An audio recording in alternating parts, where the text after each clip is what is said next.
बहुत बहुत स्वागत है आप सभी का आपके अपने YouTube channel Shukla study point में। मैं शिवम शुक्ला आप सभी दोस्तों का हार्दिक स्वागत करता हूं।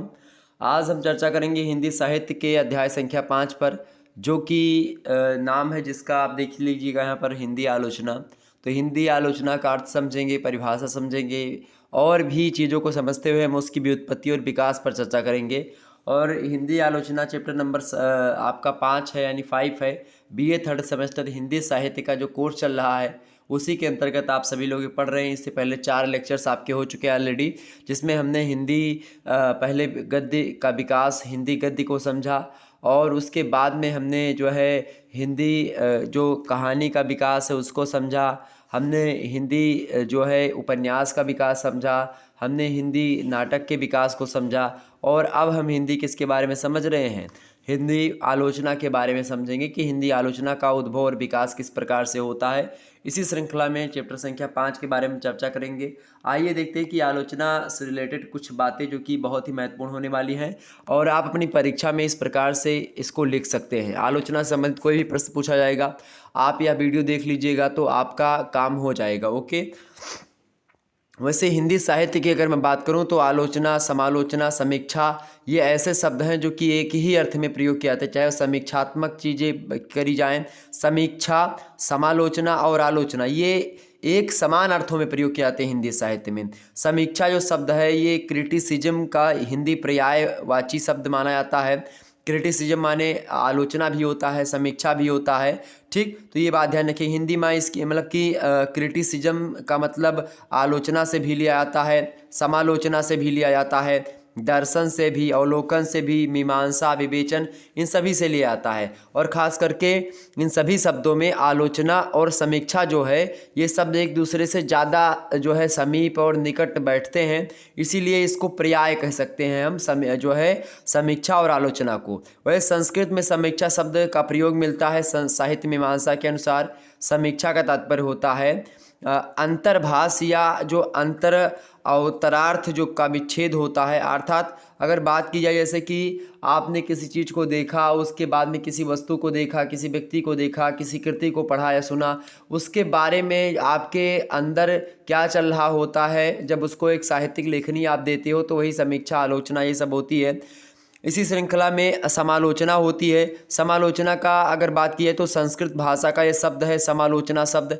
हिंदी भाषा साहित्य के में आप देखिएगा तो अपने मूल अर्थ के रूप में तत्सम विधि के रूप में ये ग्रहण किया गया। तत्सम शब्दावली है एक प्रकार से। समालोचना खास करके संस्कृत का शब्द है, लेकिन फिर भी हिंदी में जो तत्सम शब्दावलियाँ होती हैं जो कि संस्कृत से हूबहू हिंदी में प्रयोग की मतलब कि कर दी गई हैं, वही होती हैं। तो इस प्रकार से समालोचना, आलोचना सभी बात एक ही है। तो इसी श्रृंखला में हम थोड़ा सा अब आलोचना पर नज़र डालेंगे, क्योंकि हमको हिंदी आलोचना के बारे में पढ़ना है तो क्या क्या चीज़ें हमको पढ़नी होती है। देखिए, आलोचना की अगर हम बात करें तो व्युत्पत्ति लक्ष्य मतलब व्युत्पत्ति लभ्य अर्थ की अगर बात की, यानी व्युत्पत्ति के आधार पर अगर हम इसके अर्थ को समझें, उसी की व्युत्पत्ति लभ्य अर्थ कहा जाता है। यानी कि इसका शब्द किस प्रकार से बना है उस शब्द के हिसाब से हम देखेंगे कि इसका अर्थ क्या होता है। तो देखिए, इसका अगर इसका अर्थ होता है सम्यक निरीक्षण। सम्यक मतलब होता है संपूर्ण निरीक्षण कर लेना, चाहे उसकी अच्छाइयाँ हो और चाहे बुराइयाँ हो, सभी का अच्छे तरीके से देख लेना, सभी को अच्छे तरीके से निरीक्षण कर लेना ही आलोचना कहलाता है। मानो अनेक अन्य वृत्तियाँ माने होता है जो मन की जो विचार होती उन्हीं को वृत्तियाँ, मनोवृत्ति, या फिर मन विचार को ही मनोवृत्तियाँ या फिर वृत्तियाँ कहते हैं, जो एक प्रकार से कहीं ना कहीं पे वैचारिक दृष्टिकोण, तो उसी को वृत्तियाँ कहते हैं, अथवा संवेदना यानी भावात्मक दृश्य या भावात्मक विचार। तो मानव की अनेक अन्य वृत्तियाँ होती हैं, चाहे मनोवृत्तियों की बात की चाहे आत्मिक वृत्तियों की बात की जाए, तमाम सारी संवेदनाएं होती है। उन्हीं की ही भांति जिस प्रकार से मनुष्य की वृत्तियाँ होती हैं और संवेदनाएं होती हैं, उसी के हिसाब से आलोचना की प्रवृत्ति भी चिरकाल से सिद्ध है। यानी कि जैसे ही आप किसी व्यक्ति को, किसी वस्तु को देखेंगे तो आपकी जो वृत्ति होगी, आपका जो दृष्टिकोण होगा, किसी प्रकार का दृष्टिकोण होता नहीं कि किसी व्यक्ति पर किसी व्यक्ति का आदर्शात्मक प्रभाव रहता है। जैसे कोई व्यक्ति गांधीवादी विचारधारा से प्रेरित होता है, कोई मार्क्सवादी विचारधारा से प्रेरित होता है, कोई मनोविश्लेषणवाद यानी सिगमंड फ्रायड के विचारों से प्रेरित होता है, कोई महात्मा गांधी से कहीं ना कहीं पे उनके जो समानांतर विचार चल रहे थे उस समय, जैसे कि कि मान लो सुभाष चंद्र बोस जी के, या फिर आप देखिएगा सरदार वल्लभ भाई पटेल के विचारों से मैच खाता है, कोई जो है सरदार भगत सिंह। तो इसी प्रकार से आप देखते होंगे कि अलग अलग जो है मनोवृत्तियों की छाप व्यक्तियों पर होती है, उसी हिसाब से वह व्यक्ति एक ही विषय वस्तु, मान लेते हैं कि आचार्य रामचंद्र शुक्ला की जो दृष्टि हिंदी साहित्य के इतिहास पर रही, हजारी प्रसाद की दृष्टि में आप चेंज देखेंगे, तो दोनों की मनोवृत्तियां और संवेदनाओं में डिफरेंस था। इसीलिए आलोचना में भी आप देखेंगे कई प्रकार के अंतर दिखाई पड़ते हैं। तो मानव की अनेक वृत्तियों, अन्य वृत्तियों और संवेदनाओं की भांति आलोचना की प्रवृत्ति भी चिरकाल से यानी कि प्राचीन काल से ही सिद्ध है, किंतु जीवन के व्यवहार क्षेत्र की तुलना में साहित्य क्षेत्र में इसका प्रवेश पर्याप्त विलंब से हुआ, अर्थात लेट हुआ। पहले तो विद्यमान ही था, मनोवृत्तियों में विद्यमान था, संवेदनाओं में विद्यमान था, लेकिन साहित्य के क्षेत्र में लेखनी का एक क्रमबद्धता के साथ प्रयोग आपको नहीं दिखाई पड़ रहा होगा। इसका कारण यह था कि पहले सृजनात्मक साहित्य अस्तित्व में आया। सृजनात्मक मतलब होता है सृजन करके, उसको पढ़ करके, एक प्रकार से उसको सुन करके, याद करके, मतलब जैसे वेद वगैरह की बात की जाए तो वेद को जनश्रुति कहा था, चूंकि ये लोग मतलब एक प्रकार से सुन सुन करके, लिखने वाली कला तो उस समय थी नहीं, लिपि का विकास नहीं हुआ था, तो इस प्रकार से सृजनात्मक साहित्य अस्तित्व में आया। उसके बाद में आलोचना की प्रेरणा अथवा आवश्यकता का अनुभव किया गया और उसके बाद आलोचना आई, पहले सृजनात्मकता आई। ठीक है, आगे समझते हैं। हिंदी में आलोचना शब्द की अगर बात की जाए तो आलोचना शब्द जो बना है ये अंग्रेजी की क्रिटिसिज्म, जो मैंने समालोचना के लिए बताया, मतलब उसके लिए बताया था, समीक्षा के लिए, वही शब्द यहाँ इसके लिए भी है। अर्थात हिंदी में जिसको क्रिटिसिज्म केवल एक शब्द में बयां किया जाता है, हिंदी में उसके लिए कई सारे शब्द प्रयोग किए जाते हैं। इसीलिए हिंदी की लिपि जो है वो वैज्ञानिक लिपि है। हिंदी भाषा एक प्रकार से बात की है, भले ही बहुत जो है लिखने में, चाहे लिपि की देवनागरी की बात की, टाइम ज़्यादा लेती है, या हिंदी एक जटिल शब्द, मतलब कि जटिल शब्द इसमें होते हैं, फिर भी ये सब होते हुए भी हिंदी सबसे अच्छी और सबसे सटीक तरीके से किसी भी शब्द की परिभाषा देने में प्रस्तुत रहती है हमेशा, और अच्छी परिभाषा देती है। ठीक, एक ही शब्द नहीं रखती है, अलग अलग शब्द अलग अलग चीज़ों के लिए आ जाते हैं। तो हिंदी में आलोचना शब्द अंग्रेजी के क्रिटिसिज्म के पर्याय के रूप में प्रयुक्त हुआ है, जिसका तात्पर्य है निर्णय करना या मूल्यांकन करना। इसका मतलब क्या होता है? निर्णय करना या मूल्यांकन करना। किसका निर्णय करना, किसका मूल्यांकन करना? कोई व्यक्ति है, कोई वस्तु है, कोई रचना है। जब किसी व्यक्ति का, किसी रचना का, किसी वस्तु का हमको मूल्य का, उसके अंकन करना होता है। अर्थात एक किताब लिखी गई तो किताब की कितनी अच्छाइयाँ हैं, किसमें कितनी बुराइयाँ हैं, और इससे समाज क्या सीख सकता है, और इसका नकारात्मक और सकारात्मक किस प्रकार से प्रभाव पड़ेगा, चाहे समाज पर चाहे व्यक्तियों पर। तो उसको ध्यान में रखते हुए जब कोई साहित्यकार अपनी लेखनी चलाता है और उस पुस्तक के बारे में, उस कृति यानी रचना के बारे में, उस व्यक्ति के बारे में, ठीक है, जब वो लिखता है अपने विचारों को उसको उसमें प्रेरित करके, उससे मतलब उससे रिलेटेड विचारों को, अपने अंतर जो भंगिमाएँ होती हैं, जो उसके अंदर चल रहे विचार होते हैं, जो उसकी वृत्तियाँ होती हैं, उसके अनुसार वो लेखनी के माध्यम से साहित्य में उसको जो है लिखता है। तो इस प्रकार से चीज़ें होती, उसी को आलोचना कहते हैं। तो निर्णय करना है, मूल्यांकन करना, ठीक है। जब क्या होता है कि जब हम किसी व्यक्ति, वस्तु या कृति की सम्यक व्याख्या कर रहे होते हैं, तब वह उसकी आलोचना ही होती है, अर्थात उसकी अच्छाइयों पर भी और उसकी बुराइयों पर। खास करके बहुत सारे लोग समझ लेते हैं कि आलोचना मतलब होता है कि किसी चीज़ की बुराई करना। बुराई नहीं, अच्छाइयों के साथ बुराई करना ही आलोचना कहलाती है। ये बात भी ध्यान रखिएगा। अर्थात आलोचना में जहाँ बुराई का स्थान होता है, वहीं पर अच्छाइयों का भी स्थान होता है। अर्थात जहाँ पर नेगेटिव पहलुओं को रखा जाता है, वहीं पर जो है पॉजिटिव पहलुओं को भी रखा जाता है। अर्थात सकारात्मक और नकारात्मक दोनों प्रकार के दृष्टिकोणों को अपना करके और ये आलोचनाएं की जाती हैं। आलोचना का अर्थ कृति विशेष के गुण दोष का विवेचन मात्र है।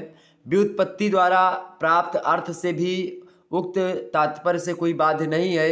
इस कारण आलोचक किसी कृति के गुण दोषों की ओर इंगित कर देना ही अपना मुख्य कर्म समझते रहे हैं। किंतु अब हिंदी आलोचना का क्षेत्र इतना विस्तृत हो चुका है कि आलोचना अथवा इसके पर्यायवाची शब्द जो समीक्षा है या समालोचना है, इन सभी की प्रभुति शब्दों का प्रयोग मतलब उसका अर्थ मात्र गुण दोष का विवेचन सिद्ध करना अनुचित होगा।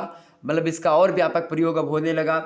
धीरे धीरे करके किसी कृति की विशेषताओं पर विचार करना हो गया, या उसकी उपलब्धियों एवं कमियों का मूल्यांकन करना हो गया, सहृदयों के हृदय पर उसकी प्रतिक्रिया का विश्लेषण करना हो गया। ये तमाम प्रकार के जो तत्व हैं या विषय हैं अब ये भी आलोचना के आधार बनने लगे। अनेक कार्य आलोचना के अंतर्गत आने लगे हैं।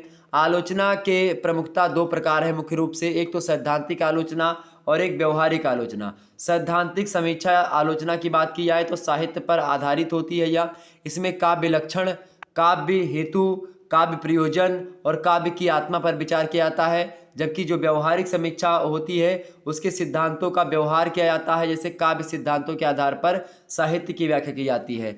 अर्थात साहित्य में क्या क्या चीज़ें मतलब व्यवहारिक दृष्टिकोण से और सैद्धांतिक दृष्टिकोण से, सिद्धांतों में कि किस प्रकार से उसने अपने कवित्व का प्रयोग किया है, काव्य लक्षण, काव्य हेतु, काव्य एक प्रकार से प्रयोजन क्या है, इसके अलावा काव्य की आत्मा इस पंक्तियों में किसको दी गई है। ठीक, तो इन सभी पर विचार करना ये भी रहता है। ये सब सैद्धांतिक पक्ष है, व्यवहारिक पक्ष में उसके विचार कहाँ तक हैं। ओके, अब थोड़ा सा ये हिंदी आलोचना के बारे में, इसका अर्थ और परिभाषा आपके समझ में थोड़ी सी आ चुकी होगी। अब हिंदी आलोचना के विकास की ओर हम बढ़ेंगे। आखिरकार इसका विकास कैसे हुआ, तो यह महज संयोग की बात है कि हिंदी में आलोचना का सूत्रपात संस्कृत साहित्य से ही हुआ है। अर्थात संस्कृत से बनी पाली, पाली से प्रकृत, प्रकृत से अभ्रंश, अभ्रंश से अवहट। तो आप देखिएगा जो भी चाहे संस्कृत से, संस्कृत भाषा चूंकि भाषा से मुख्या मधुरा दिव्या गीर्वाण भारती तस्या ही मधुरम काव्यम तस्मादयपि सुभाषितम। तो संस्कृत भाषा से ही पाली में कुछ चीज़ें आई, पाली से प्रकृत में, प्रकृत से अभ्रंश में, अभ्रंश से हिंदी में आकर के जो है व्यवहत हुई। तो कुल मिलाकर के कहने का मतलब ये है कि जो पूर्ववर्ती जो भाषाएं हैं उन्हीं की अनुगामी एक प्रकार से हिंदी रही है और हिंदी ने सभी भाषाओं से कुछ ना कुछ सीखा ही है। ठीक है, तो हिंदी आलोचना का सूत्रपात संस्कृत से ही हुआ है। कौंच पक्षी के जोड़े पर जब बहेलिया बाण चलाता है तो उस जोड़े में से एक पंछी की मृत्यु हो जाती है। तो रत्नाकर नामक एक डाकू होता है जो बाद में चल करके वाल्मीकि के नाम से प्रसिद्ध होते हैं। वाल्मीकि रामायण लिखा उन्होंने। ठीक है, उनके मुंह से जब ये होता है कि कौंच पक्षी के एक जोड़े पर जब बहेलिया बाण चला देता है, एक पंछी मर जाता है और दूसरा पंछी पर बैठा रह जाता है, तो रत्नाकर के मुंह से निकल जाता है एक श्लोक। और यही हिंदी या संस्कृत की पहली आलोचना की पंक्तियां हम मान सकते हैं। क्या निकला कि मां निषाद प्रतिष्ठाम त्वं गमः शाश्वती समः यत् कौंच मिथुनवाधिकाम मोहितम।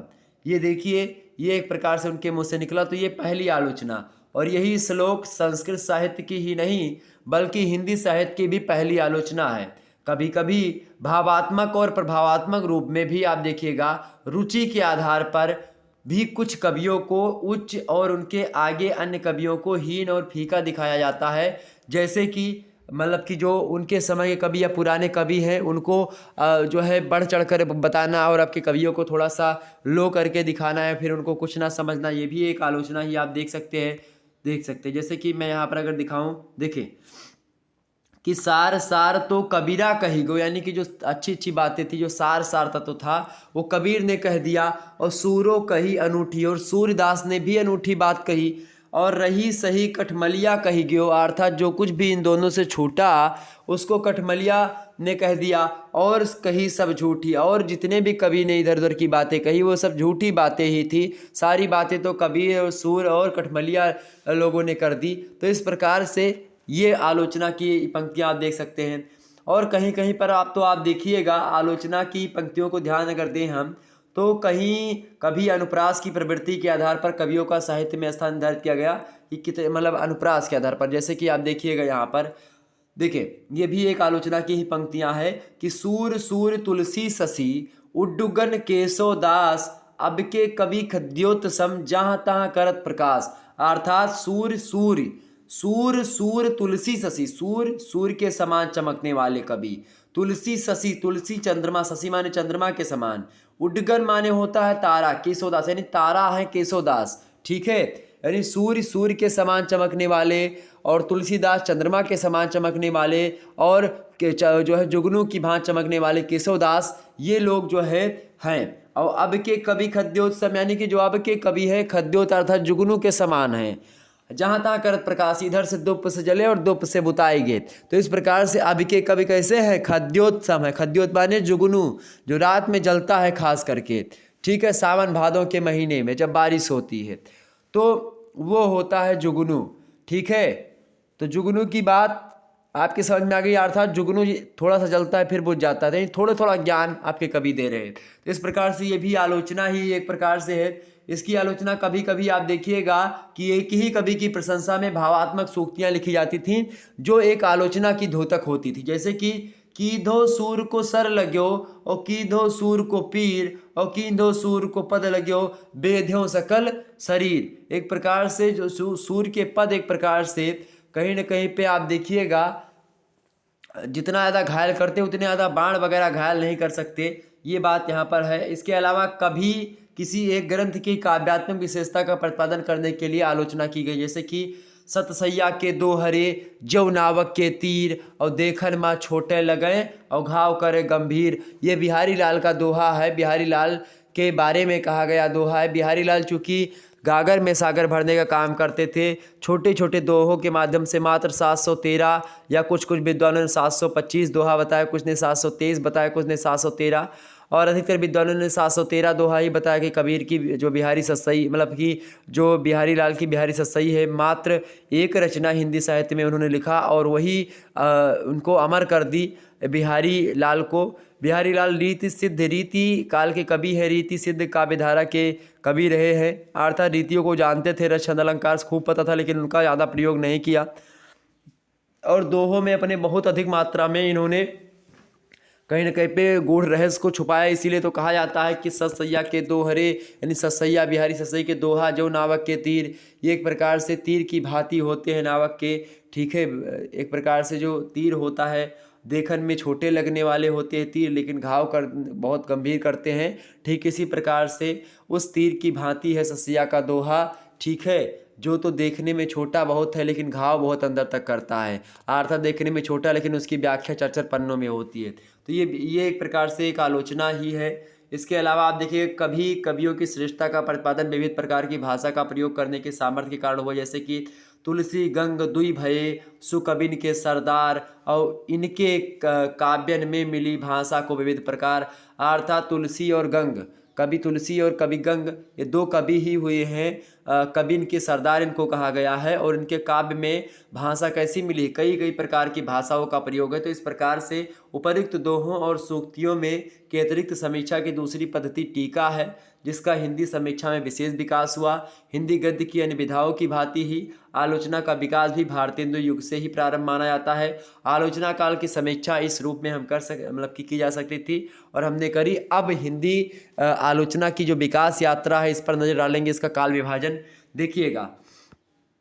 हिंदी आलोचना की बात की तो सबसे पहले भारतेंदु युग में आलोचना लिखी जा रही थी पत्र पत्रिकाओं के माध्यम से। उसके बाद द्विवेदी युग में आएगा, सरस्वती पात्रिका हो गई या अन्य पात्रिका का संपादन हुआ, उसके माध्यम से जो है आलोचना हो रही थी। शुक्ल युग में तो जो है दुनिया के सबसे या फिर भारत के सबसे बड़े या हिंदी साहित्य के सबसे बड़े आलोचक आचार्य रामचंद्र शुक्ला जी की बात की जाए, वो उन्होंने आलोचना लिखी बहुत ज़्यादा। शुक्लोत्तर युग में बहुत सारे जो है आलोचक आए और उन्होंने अलग अलग शैलियों को अपना करके आलोचना पर अपनी पैनी नज़र डाली। अब उनमें हम इस प्रकार से हमने 4 कैटेगरी में बांटा। भारतेंदु युग 1870 ईस्वी से 1900 ईस्वी तक, द्विवेदी युग 1900 ईस्वी से 1930 ईस्वी तक, शुक्ल युग 1930 ईस्वी से 1947 ईस्वी तक और शुक्लोत्तर युग 1947 ईस्वी के बाद से अभी तक का जो समय काल है मतलब आलोचना का, वो यही है। ओके, तो सबसे पहले हम भारतेंदु युग के बारे में थोड़ा सा जान लेते हैं कि भारतेंदु युग में किस प्रकार की आलोचनाएं लिखी जा रही थी और कैसी कैसी।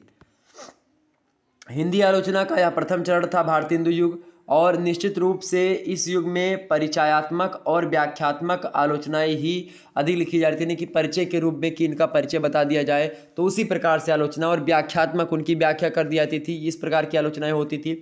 भारतेंदु मंडल के लेखकों एवं बद्री नारायण चौधरी, प्रेमघन, बालकृष्ण भट्ट आदि ने स्वतंत्र रहकर भी अनेक सा समीक्षाएँ लिखी, यानी तमाम सारी समीक्षाएँ लिखी। कवि वचन सुधा, हरिश्चंद्र चंद्रिका, हरिश्चंद्र मैगनी, ये सब हरिश्चंद्र भारतेंदु हरिश्चंद्र जी की ही क्या हैं, ये जो है क्या है भाई, ये सब पत्रिकाएं हैं। आनंद कादम्बिनी, ये तमाम प्रकार की पत्रिकाएं हैं जो कि इन लोगों के द्वारा भारतेंदु मंडल के कवियों के द्वारा लिखी गई हैं। आदि पत्रिकाओं का इस संदर्भ में प्रमुख योगदान है और इन पत्र पत्रिकाओं में प्रकाशित होने वाली जो पुस्तक है समीक्षा में तत्कालीन आलोचना का बीज विद्यमान आप देख सकते हैं, अर्थात यहीं से आप देखिएगा आलोचना के बीज जो है पनप रहे थे और आलोचना अभी जो है प्रकार से अपने जन्म लेकर के अपने शैशवावस्था से गुजर रही थी। प्रेमघन जी की लाला श्रीनिवास दास के संयोगिता स्वयंवर की समीक्षा अपनी पत्रिका आनंद कादम्बिनी में प्रेमघन जी ने करी। बद्रीनाथ चौधरी प्रेमघन की पत्रिका आनंद कादम्बिनी। इसके बाद में बात की जाए बालकृष्ण भट्ट ने अपने पत्र हिंदी प्रदीप में सच्ची समालोचना नाम से संयोगिता स्वयंवर की आलोचना करी। तो इस प्रकार से आलोचना भारतेंदु युग में भी हो रही थी पत्र पत्रिकाओं के माध्यम से। इसके बाद में आता है द्विवेदी युग। तो इसे खास करके जो जन्म हुआ हिंदी आलोचना का वो भारतेंदु युग में होता है और वो थोड़ा सा अपनी बाल्यावस्था और किशोरावस्था में आकर के द्विवेदी युग में पहुंचती है। 20वीं सदी के प्रारंभ में ही सरस्वती पात्रिका आती है 1900 ईस्वी में, और उसके बाद में जब महावीर प्रसाद द्विवेदी 1903 ईस्वी में इसका संपादन संभालते हैं, उसके बाद से और भी आलोचना में कहीं न कहीं पे एक दृष्टि पड़ती है। इसके अलावा नागरी प्रचारिणी पत्रिका 1876 ईस्वी से प्रकाशित होती आ रही थी, इसकी बड़ी भूमिका थी। समालोचक पत्रिका 1902 ईस्वी में प्रकाशन में आई ये भी। तो इन सभी पत्रिकाओं के प्रकाशन से क्या हुआ कि हिंदी आलोचना लगातार उत्तरोत्तर विकास की ओर बढ़ने लगी और इस काल में सैद्धांतिक और व्यवहारिक प्रकार की आलोचनाएं लिखी जा रही थी, अर्थात सिद्धांतों को ध्यान में रख करके किसी रचना में सिद्धांतों की भरमार है या सिद्धांत कैसे कैसे प्रयोग किए गए हैं या किसी रचना में व्यवहारिकता है तो कितनी है, नकारात्मक है या सकारात्मक है, इस प्रकार से जो है आलोचनाएं लिखी जा रही थी। स्वयं महावीर प्रसाद द्विवेदी जी की बात की जाए तो उन्होंने दोनों प्रकार की आलोचनाएं लिखी। द्विवेदी युग के अतिरिक्त अगर बात की जाए तो मिश्र बंधु हो गए, पदम सिंह शर्मा जी हो गए, लाला भगवान दीन हो गए, ये सभी इस युग के महान आलोचक या प्रमुख आलोचक माने जाते हैं। नाम ध्यान रख लीजिएगा द्विवेदी युग के महान आलोचकों का, जैसे कि मिश्र बंधु, पदम सिंह शर्मा, लाला भगवान दीन और महावीर प्रसाद द्विवेदी तो स्वयं खुद थे ही। तो इन सभी आलोचकों ने भारतीय मूल्यों, भारतीय आदर्शों, भारतीय प्रतिमानों और भारतीय मान्यताओं के आधार पर आलोचना करी। जहां पदम सिंह शर्मा रसवादी आलोचक हैं, वहीं मिश्र बंधु रीतिवादी आलोचक है। रसवादी आलोचक मतलब कि रस को ध्यान में रख करके आलोचना करते थे, किसमें किस रस का प्रयोग है और कहाँ तक सार्थक रस का प्रयोग किया गया है, ये पदम सिंह शर्मा क्या करते थे।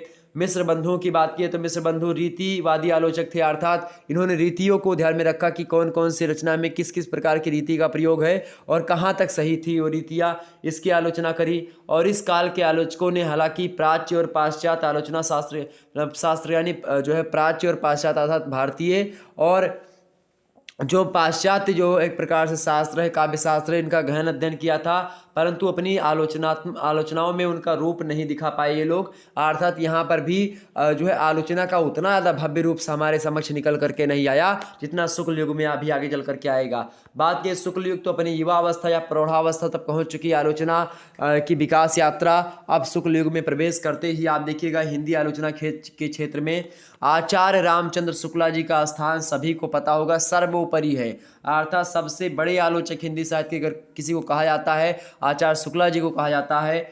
शुक्ला जी प्रगीत की अपेक्षा प्रबंध काव्यों को अधिक महत्व देते हैं और शुक्ल जी प्रगीत मतलब होता है छिटपुट, प्रबंध माने होता है एक प्रकार से एक बंधा तुला नपा सुधा, एक प्रकार से इसे प्रबंध काव्य रामचरितमानस हो गया।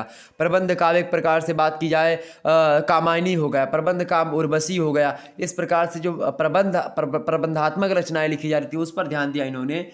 शुक्ल जी ने भारतीय और पाश्चात्य काव्य शास्त्र का गहन अध्ययन किया था और शुक्ल जी की आलोचना पद्धति विश्लेषणात्मक थी, यानी जब भी ये किसी रचना की आलोचना करते, किसी कवि या किसी लेखक की आलोचना करते, तब ये उसका विश्लेषण कर देते, उसके व्यक्तित्व का विश्लेषण हो चाहे उसकी कृतित्व का विश्लेषण हो, उसके व्यक्तित्व और कृतित्व का विश्लेषण करके ये अपनी आलोचना की पैनी नज़र उस पर डालते थे। तो इस प्रकार से रचना के गुण और दोष कथन तक ही सीमित न रह करके ये रचनाकारों की विशेषताओं और उनकी रचना की प्रवृत्ति जो होती थी उन सभी की छानबीन किया करते थे। और शुक्ला जी की आलोचना दृष्टि लोक मंगल की साधना से जुड़ी थी, रस सिद्धांत से जुड़ी हुई थी, प्रबंधात्मकता एवं विरुद्धों का सामंजस्य आदि पर जो है आधारित इनकी आलोचना रही है। इनकी एक रचना है, आप पढ़िएगा, रस मीमांसा, बड़ी फेमस है। रस मीमांसा में शुक्ल जी ने रस के शास्त्रीय पक्ष पर का विवेचन किया है कि रस का शास्त्रीय पक्ष क्या होना चाहिए। भक्ति काल के 3 कवियों पर उन्होंने, जैसे जायसी ग्रंथावली हो गया, मलिक मोहम्मद जायसी पर आलोचना करी। भरमर गीत सार सूरदास जी पर, और गोस्वामी तुलसीदास नाम की आलोचना करी तुलसीदास जी पर। तो काव्यगत विशेषताओं का मौलिक विवेचन किया इन सभी रचनाओं के हिसाब से। शुक्ल जी की परंपरा को आगे बढ़ाने वाले में जो विद्वान आते हैं, जो आलोचक आते हैं, उनका नाम है पंडित कृष्ण शंकर शुक्ला जी, विश्वनाथ प्रसाद मिश्रा जी, चंद्रबली पांडे जी और रमा शंकर शुक्ल रसाल जी। ये ऐसे व्यक्ति हैं जिन्होंने आचार्य रामचंद्र शुक्ला जी की जो पैनी नज़र थी उसको और तीखी बनाने का प्रयास आगे चल करके किया।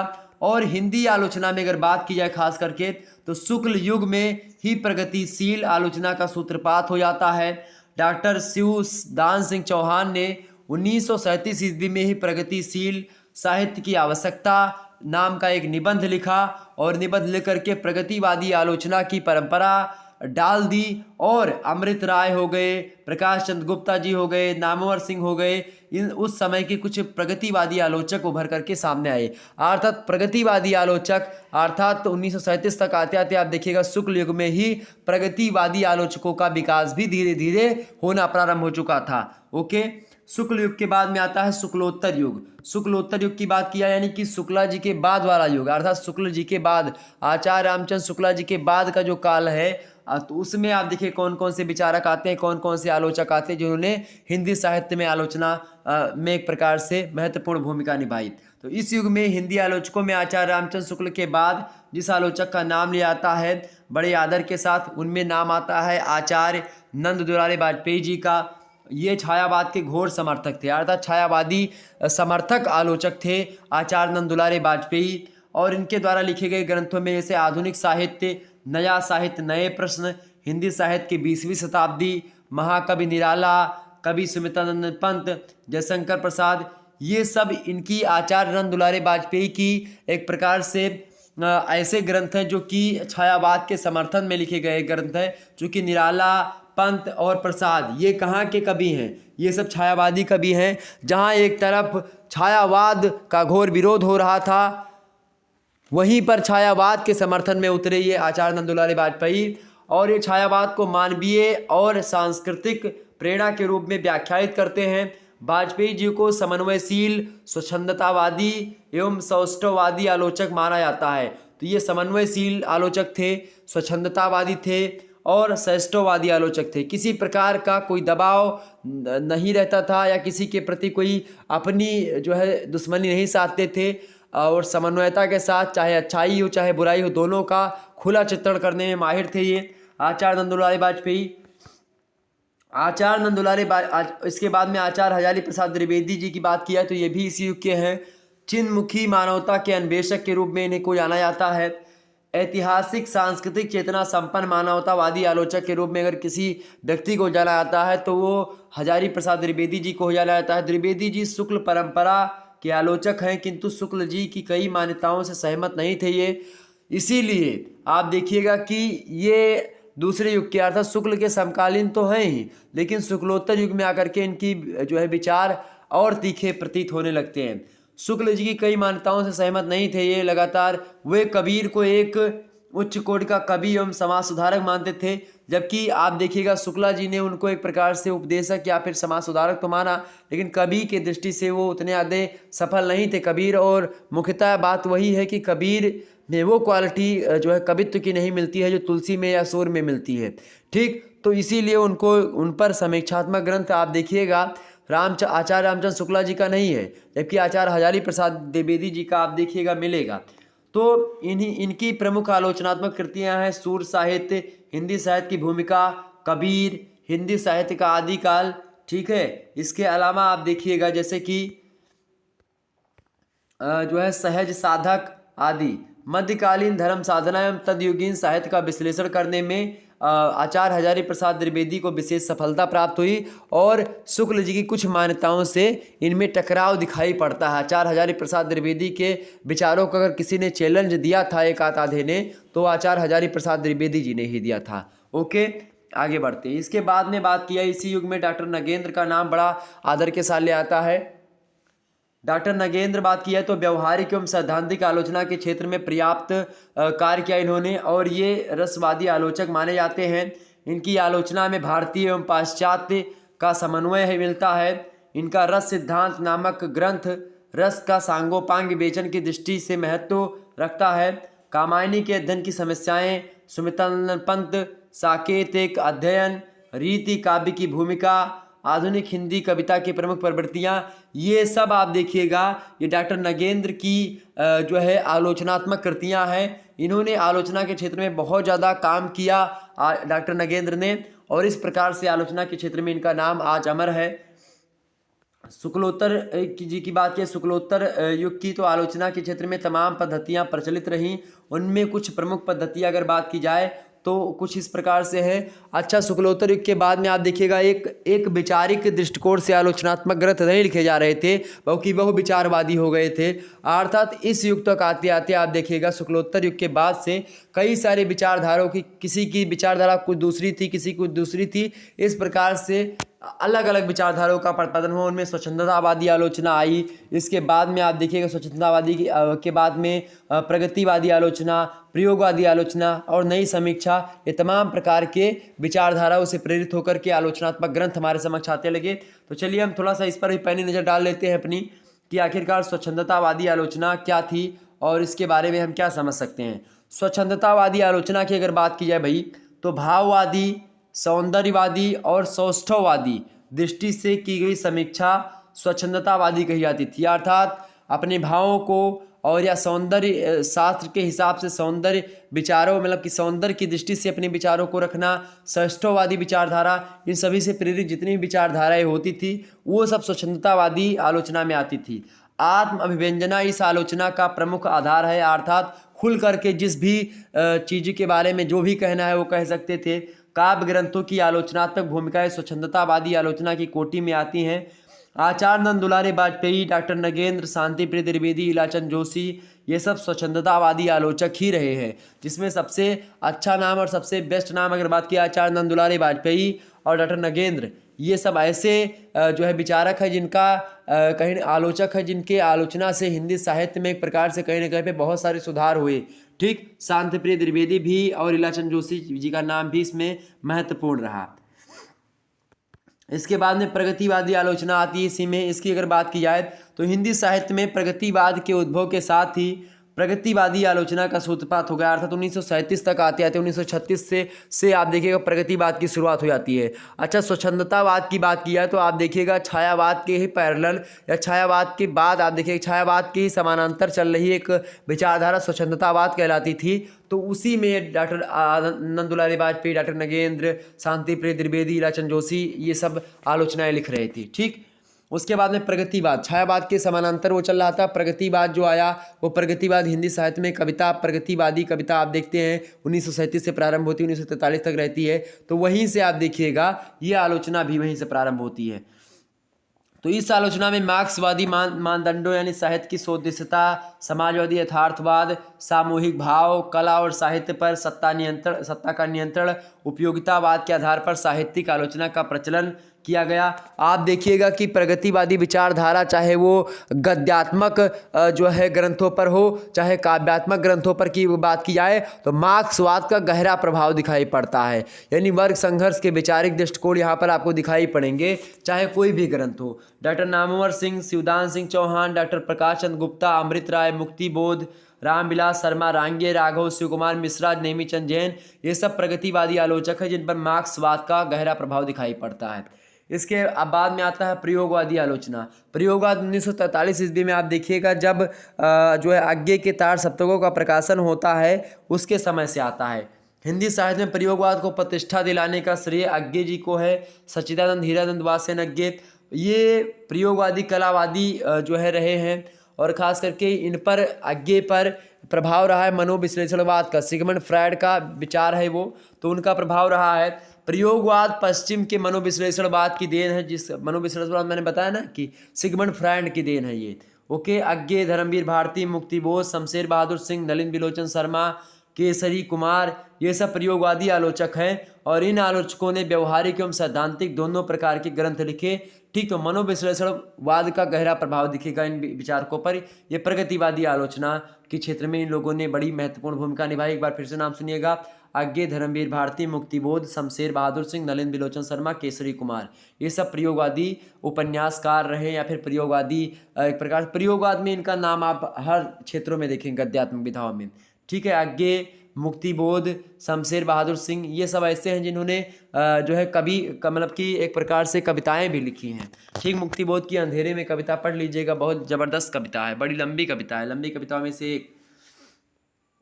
अगली नई समीक्षा 1960 ईस्वी के बाद या उसके आसपास जैसे नई कविता या नई कहानी और कहानी सब आंदोलन आपको दिखाई पड़ते हैं, इसका विकास हुआ, वैसे ही आलोचना के क्षेत्र में नई समीक्षा का भी विकास हुआ। नई समीक्षा मनोविश्लेषण शास्त्र राजनीति को आधार बना करके आगे बढ़ रही थी। इसके जो आलोचक हैं वे कविता, कहानी, उपन्यास ये सब भी लिखा करते थे और इसके अलावा महाविद्यालयों एवं विद्यालयों में पढ़ाते भी थी, आलोचना भी किया करते थे। आज आलोचना के क्षेत्र में विश्वविद्यालयों एवं महाविद्यालयों का महत्वपूर्ण स्थान है। आप देखिएगा, चाहे मैं तो खास करके काशी हिंदू विश्वविद्यालय का छात्र हूं, तो मैं बता दूं कि काशी हिंदू विश्वविद्यालय में हिंदी साहित्य के लगभग 70% से 80% प्रोफेसर्स ऐसे हैं हिंदी के जो कि आलोचक भी हैं, कवि भी हैं। और ख़ास करके आलोचना के क्षेत्र में बहुत सारे लोग, आप हर एक प्रोफेसर को अधिकतर प्रोफेसर्स आलोचक रहे हैं और ख़ास करके यही जो है परंपरा आगे चल करके हर एक विद्यालयों में आप देखिएगा, जो बड़े बड़े यूनिवर्सिटीज़ हैं वहाँ पर आलोचक बहुत अधिक मात्रा में आपको देखने को मिल सकते हैं अभी भी, इसमें कोई दो राय नहीं। यानी आलोचना इस प्रकार से एक प्रासंगिक विधा बन करके हमारे समक्ष आ चुकी है, अर्थात प्रोफेसर्स लोग अब आलोचना करते हैं और कविता भी लिखते हैं और कविता भी वो आलोचनात्मक दृष्टिकोण की कविताएं लिखने का प्रयास करते हैं। तो आज आलोचना के क्षेत्र में विद्यालयों, विश्वविद्यालयों, महाविद्यालयों का महत्वपूर्ण स्थान है, जहाँ प्रतिवर्ष बहुतायत मात्रा में शोध ग्रंथ लिखे जाते हैं। आधुनिक समीक्षा विविध आयामों को लेकर के विकसित हो रही है।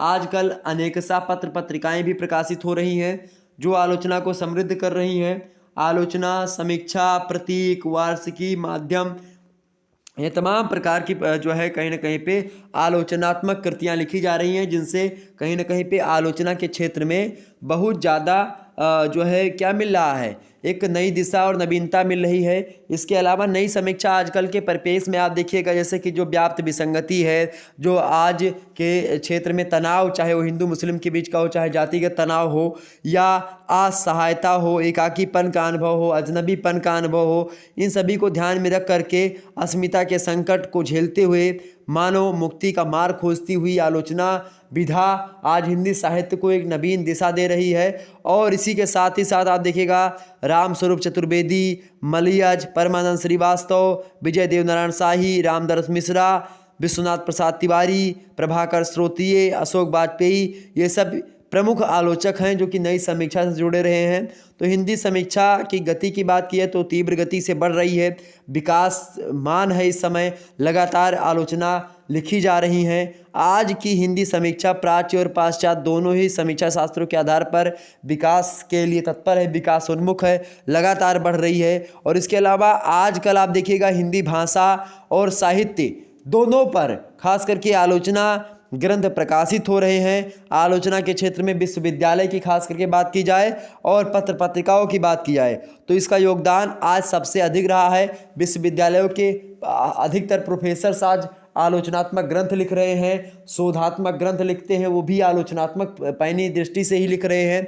इसके अलावा तमाम प्रकार की पत्र पत्रिकाओं का संपादन हो रहा है, जिसके माध्यम से तीव्र प्रकार की एक प्रकार से आलोचनाएं लिखी जा रही हैं, जो कि हिंदी साहित्य की जो आलोचना विधा है उसको एक नवीनता और एक दिशा प्रदान कर रही हैं। और इस प्रकार से आलोचना की विकास यात्रा सफल है और आज भी अपनी प्रगति की ओर जारी है, लगातार बढ़ रही है। तो इस प्रकार से हिंदी आलोचना के बारे में आप लोगों ने समझा, जाना और सीखा, परखा, जो कुछ भी जाना, बड़ी इंपॉर्टेंट चीज़ें थी। एक बार इस वीडियो को अवश्य और देख लीजिएगा अगर आप टाइम मिले तो, और बाकी इसका PDF मैं आपके पास सेंड कर दूंगा।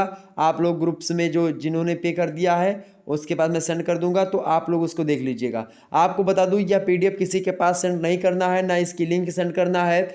और अगर आप इसकी लिंक या पीडीएफ किसी के पास सेंड करते हो अपने दोस्तों के पास, तो आपको ग्रुप से निष्कासित कर दिया जाएगा। ये बात आप ध्यान रखिएगा। तो इस प्रकार का कोई कृत्य तो ना करें। जिसको भी कोर्स लेना है आपके साथियों को, तो उसको मेरा नंबर दे दीजिएगा, बता दीजिएगा कि आप सर से बात कर लीजिए कि हमको हिंदी साहित्य का कोर्स लेना है, तो मैं उसको ग्रुप से ऐड कर दूंगा जब वो 100 रुपये पे कर देगा। इस प्रकार से व्यवस्था है। तो आप लोग अगर शेयर करेंगे तो फिर मुझे मत कहना कि सर जी आपने मुझे पहले नहीं बताया था। इसीलिए मैंने सोचा कि आपको पहले बता दूं, चूंकि आप लोगों ने 100 रुपये पे करे हैं तो आपको पूरा कंटेंट मिलना चाहिए, ठीक है। तो आप बिल्कुल भी शेयर नहीं करेंगे। अभी यूट्यूब की वीडियोस आप शेयर कर सकते हो जो यूट्यूब पर पड़ी हुई ऑलरेडी, ठीक है, लेकिन यह वीडियो जो हिंदी की वीडियो है, खासकर जो मैं पढ़ा रहा हूँ, इसको मत शेयर करिएगा, ठीक है। आप पहला चैप्टर जो पढ़ाया है यूट्यूब पर है उसको शेयर कर सकते हैं, जो दूसरा चैप्टर यूट्यूब पर पढ़ा है उसको शेयर कर सकते हैं। बाकी जो तीसरा, चौथा और ये पांचवा चैप्टर है ये नहीं शेयर कर सकते। बाकी के जो चैप्टर्स आएंगे वो भी नहीं शेयर कर सकते हैं आप, ओके। ये बात ध्यान रखिएगा। आपके जिन साथियों को कोर्स लेना है उनको आप मेरा नंबर दे सकते हैं और उनसे कह दीजिएगा कि वो हमारे नंबर पर व्हाट्सएप करेंगे। मैं उनको एक प्रकार से बता दूंगा कि कैसे कैसे कोर्स उनको लेना, मैं सेंड कर दूंगा। 100 रुपये उनको पे करने होंगे, उसके बाद उनको कोर्स मिल जाएगा, उसको ग्रुप से ऐड कर दिया जाएगा, ओके। जिन साथियों को आपके कोर्स लेना है वो SMS मतलब कि उनसे बता दीजिएगा, कोर्स ले लीजिएगा और विधिवत तरीके से पढ़ाई होगी और अच्छे तरीके से, ठीक है। ये बात आप ध्यान रखिएगा। धन्यवाद। मिलते हैं नेक्स्ट वीडियो में। और इससे पहले आप लोगों ने हिंदी नाटक के विकास यात्रा को, हिंदी नाटक क्या होते हैं इसके बारे में आपने पढ़ा। अब जो अगला चैप्टर आपका आएगा हिंदी साहित्य का, जो छठवां चैप्टर होगा वो हिंदी एकांकी का विकास और उसका स्वरूप और उसका पूरा का पूरा, जो हिंदी एकांकी किसे कहते हैं और हिंदी एकांकी की विशेषताओं को समझेंगे, उसके प्रमुख तत्वों को समझेंगे, ठीक है। और पूरी की पूरी चीज़ों को जानते हुए उसके बाद में हम भारतेंदु युग में इसका किस प्रकार से विकास रहा, द्विवेदी युग में क्या हाल रहा, प्रसाद युग में क्या रहा, प्रसादोत्तर युग में कैसी विशेषता रही और स्वतंत्रोत्तर युग में बात की कौन कौन से एकांकीकार रहे हैं, तो इन सभी के बारे में चर्चा करेंगे। उसके बाद में हम जब आपका 7वां चैप्टर होगा उसमें हम निबंध के बारे में चर्चा करेंगे। इस प्रकार से आगे बढ़ते रहेंगे और भी चीज़ों के बारे में हम आगे बढ़ते रहेंगे, ठीक। तो आप परेशान नहीं होना, आपको बिल्कुल भी हिंदी की पूरी आपको जो क्लासेस होंगी आपको यहीं पर दी जाएगी आपके कोर्स में ही, ठीक है। और PDF नोट्स भी आपको मिलते रहेंगे। धन्यवाद। और भी क्लास आपके और सब्जेक्ट है तो आप यूट्यूब पर पढ़ सकते हैं और क्लासेस चल रही हैं। आप देखिएगा सोशियोलॉजी का चैप्टर मैंने पढ़ा दिया, जियोग्राफी का मैंने चैप्टर पढ़ा दिया बोर्ड पर। इसके अलावा मैंने जो है एजुकेशन यानी शिक्षा शास्त्र का चैप्टर वन पढ़ा दिया, आप देख सकते हो। इसके अलावा मैंने और भी पॉलिटिकल साइंस का चैप्टर वन पढ़ा दिया, आप लोगों ने देखा होगा। इस प्रकार से लगभग अधिकतर सब्जेक्ट के मैंने चैप्टर वन पढ़ा दिए हैं, ठीक है। तो आप एक बार जरूर देख लीजिएगा, यूट्यूब चैनल पर वीडियोज़ अपलोडेड हैं, ओके। धन्यवाद। मिलते हैं फिर नेक्स्ट वीडियो में, तब तक के लिए जय हिंद जय भारत। आप सभी का बहुत बहुत धन्यवाद हमारे से जुड़ने के लिए। इसी प्रकार से अपना प्यार बनाए रखिएगा। तो चैप्टर नंबर 5 आज आप लोगों ने देखा। इसकी अगर PDF आपको चाहिए तो PDF मैं आपके पास सेंड कर दूंगा उसी ग्रुप्स में जिसमें आप सभी को मैंने ऐड किया है। तो आप लोग इस जो है PDF को आसानी से परीक्षा के अंतिम समय में या फिर अभी से पढ़ना प्रारंभ कर दीजिएगा और परीक्षा में आपको अच्छे अंक लाना है, ओके। चलिए फिर मिलते हैं नेक्स्ट वीडियो, तब तक के लिए जय हिंद, धन्यवाद।